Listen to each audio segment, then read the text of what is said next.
السلام علیکم ورحمۃ اللہ وبرکاتہ معزز ناظرین و سامعین کرام، آج ایک بڑا ہی دلچسپ واقعہ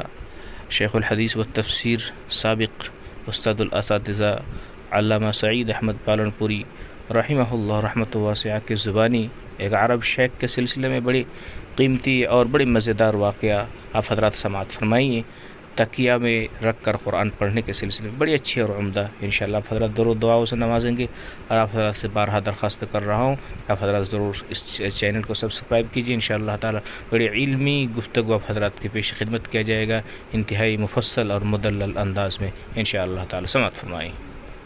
راندر میں دارالعلوم اشرفیہ میں پڑھاتا تھا، اس کے شیخ الحدیث سے حضرت مولانا اجمیری صاحب رحمۃ اللہ علیہ بہت اچھے آدمی تھے، اللہ کے نیک بندے تھے۔ انہوں نے مجھے قصہ سنایا، وہ حج میں گئے تھے، انہوں نے کہا کہ میں حرم شریف میں بیٹھا ہوا تھا تو میرے پاس میں ایک عرب آیا، اس نے ریک میں سے قرآن لیا اور قرآن لے کر پڑھا، اور اس نے آگے چپل رکھ رکھے تھے تو پڑھا، اور پڑھ کر کے جب فارغ ہوا تو قرآن بند کر کے چپلوں پر رکھ دیا۔ اب ہمارے نزدیک تو اگر چپل پر جوتے پر قرآن شریف رکھ دے تو کافر ہو جائے، اس نے رکھ دیا تو کہا مجھے بڑی حیرت ہوئی، میں نے اس سے کہا کہ یہ تو نے کیا کیا؟ تو اس نے مجھ سے کہا نجس ہوا، کیا یہ چپل ناپاک ہے؟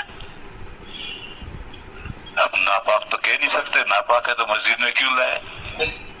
اور پاک ہے تو پاک چیز پر قرآن رکھ دیا تو کیا برا ہوا؟ تو اسے فوراً سوال کیا کہ نجس ہوا؟ کوئی جواب نہیں دے سکے کہ میں اٹھا، میں نے وہاں سے اٹھا کر ریک میں رکھا، اس کے نزدیک بھی کوئی بات نہیں ہے، اسے چپل پر قرآن رکھ دیا، وہ پاک ہے، پاک چیز پر پاک چیز رکھ دیا۔ یہ حضرت مولانا اجمیری صاحب نے مجھے قصہ سنایا تھا، اور یہ تو میری آنکھوں کا دیکھا ہوا مشاہدہ ہے۔ مکہ مکرمہ میں بیت اللہ شریف کے پاس گول سب بنتی ہے اور بیچ میں طواف چلتا رہتا ہے، تو جو اللہ کے نیک بندے ہیں، بوڑھے آدمی، وہ آتے ہیں، جلدی سے آ کر پہلی سب میں جگہ پالے پکڑ لیتے ہیں، اور وہ بیت اللہ کی طرف دونوں ٹانگیں لمبی کر کے بڈھا بیٹھا بیٹھا تسبیح پڑھتا ہے۔ ایک نہیں کتنے ہی آدمی اسی طرح سے بیت اللہ کی ٹانگیں لمبی کر کے تسبیح پڑھتے رہتے ہیں، اور ہمارے یہاں کہتے ہیں، یہاں سے بھی کہتے ہیں کہ بیت اللہ کے پیر لمبے کر رہا ہے، وہ تو وہاں بیت اللہ کے سامنے بیٹھا ہوا، پہلی سب میں بیٹھا ہوا پیر لمبے کر کے۔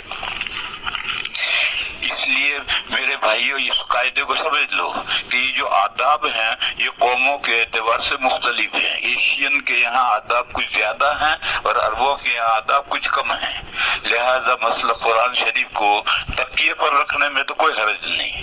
لیکن گدا جس پر بیٹھنے کا ہے اس پر ہمارے یہاں رکھنا خلاف ادب سمجھا جاتا ہے، عربوں کے یہاں یہ خلاف ادب نہیں۔